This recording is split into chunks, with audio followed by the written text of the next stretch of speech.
Muchas gracias por haber venido. Estoy muy contento de ver a algunos de mis estudiantes del curso de las 3 culturas acá y algunos de ustedes. Vamos a tener una sesión sobre Eduardo Caballero Calderón, el escritor colombiano nacido en 1910 y muerto en 1993. Escritor realmente conocido por sus novelas, las cuales, sobre todo El Buen Salvaje y Ciervo sin Tierra, fueron novelas muy populares y todavía continúan editándose en Colombia. Este año se celebran los 100 años del nacimiento de Eduardo Caballero Calderón y se ha tratado, se ha buscado la manera globalmente, no tanto en Colombia sino en el exterior, de tratar de difundir su obra, pero más que de difundir su obra, de hacer una revisión de los valores de ella. Nosotros hemos organizado aquí una sesión que trata de los libros de viaje de Eduardo Caballero Calderón y de sus reflexiones con respecto a Europa y América. Ellas son muy interesantes y demuestran la agudeza de su pensamiento, pero también, como veremos, vamos a revisar lo controvertido de muchas de sus opiniones, ¿no? Lo que hace a veces, desde nuestro punto de vista, difícil aceptar algunos de sus acertos. Estará con nosotros acá Rodolfo Guzmán de Earlham College, que leerá un paper que se titula Americanos y Europeos o la angustia del criollo del siglo XX. Manuel Cortés de Eastern Kentucky University, que su paper se titula Ángels Castilla. Ángels Castilla es el nombre de uno de los libros sobre España de Eduardo Caballero Calderón. Ángels Castilla, de la mano de Dios y con los ojos del imperio. Antonio García de Central Connecticut State University, quien leerá un paper titulado París, espacio deshumanizante en El Buen Salvaje. Y yo leeré un paper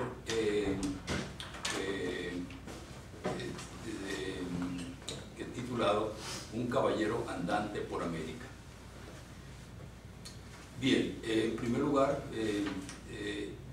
los papers hemos procurado que sean lo más cortos posible para que podamos tener una discusión o una pelea una fuerte agarrón, como diríamos en Colombia, ¿no? La obra de Caballero Calderón, a pesar de que muchos de ustedes no la conocen e incluso en Colombia para mucha de la gente joven empieza a no ser bien conocida, como les decía antes, se presenta para controversias. Hemos tratado de que los papers sean cortos para poder entrar en una discusión, en una charla sobre algunos aspectos de esta obra, ¿no es cierto? Y a mí me gustaría mucho que pudiéramos revisar algunos de los ángulos que presenta Caballero Calderón, especialmente desde el punto de vista de su ser criollo, en el sentido, digamos, de descendientes de españoles, de realmente una persona que pertenece a una de las clases sociales altas, sino bien de muchísimo dinero, sí, de lo que llamaríamos en buen español alcurnia colombiana, y su pensamiento con respecto a el proceso de mestizaje y la presencia de los grupos españoles, europeos, indios y negros en América, y también su visión del mundo americano en Europa, ¿no es cierto? Y su visión y sus viajes por América Latina. Hay cosas, no todo es, por supuesto, de ninguna manera todo es negativo con respecto a Caballero Calderón. Hay muchas cosas positivas y las vamos a ver, vamos a tratar de revisar.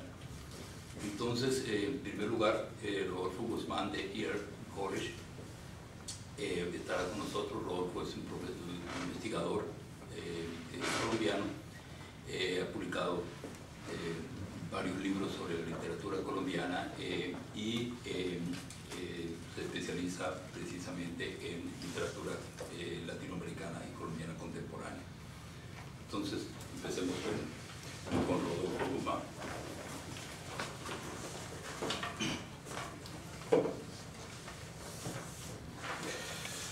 Buenos días, gracias por la asistencia. Bueno, aquí más o menos unas 9 páginas larguitas, que creo que no, pero que no me tome más de 20 minutos, creo, que es el tramo inicial, ¿no?, del trabajo de 10 páginas. Se llama Americanos y Europeos, la angustia del criollo del siglo XX. Luis Eduardo Caballero Calderón es el 4º escritor colombiano que se celebra dentro del marco de una política cultural concebida por el área de la literatura del Ministerio de Cultura, denominado Recuperación de la Memoria Literaria en Colombia. En los 3 años de existencia que tiene este programa, Tomás Carrasquilla, Candelario Beso y Jorge Artel son los antecesores de Eduardo Caballero Calderón. Yo mismo contribuí con la celebración del año Artel con un artículo sobre el poemario Tambores en la Noche, el cual formará parte de un volumen dedicado a Candelario Besos y Jorge Artel que está editando la profesora Graciela Magdia de la Universidad Javeriana en compañía de otros colegas.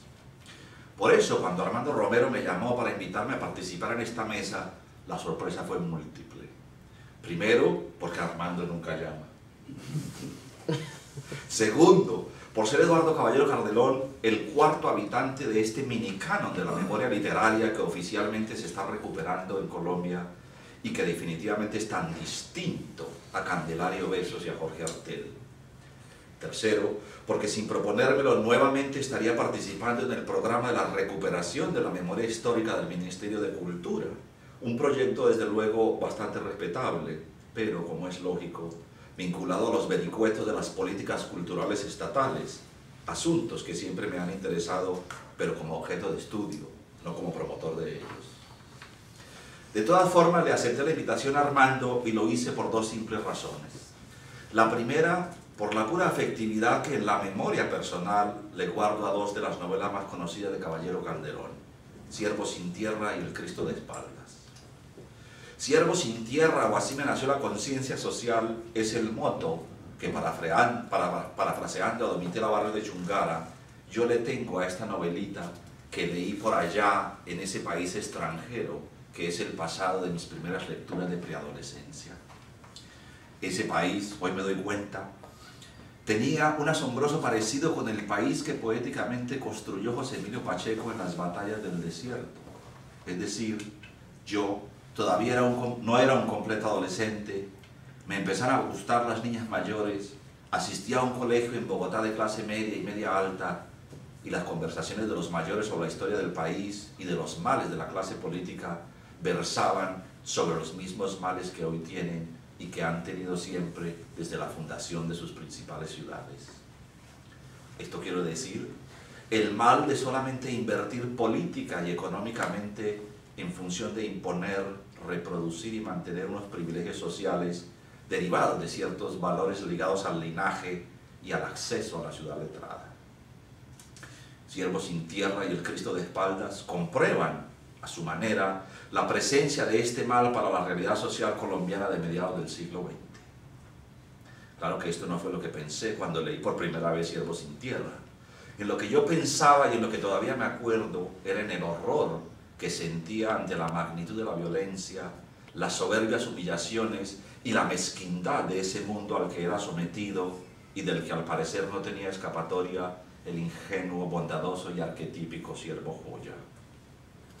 La lectura de Siervo sin tierra me sacó de la comodidad de mi colegio de clase media bogotana y me puso frente a la estupidez bipartidista de la confrontación armada de los años 50 en los campos colombianos, y además me mostró la avaricia, el clasismo y el racismo que ha alimentado la injusticia social en Colombia. Tal vez también debido a esta temprana lectura de Siervo sin tierra, es que durante mis años universitarios privilegiara la lectura de Juan Rulfo antes que la de Julio Cortázar, o que hoy continúe leyendo a José María Arguedas antes que a Mario Vargas Llosa o a Carlos Fuentes.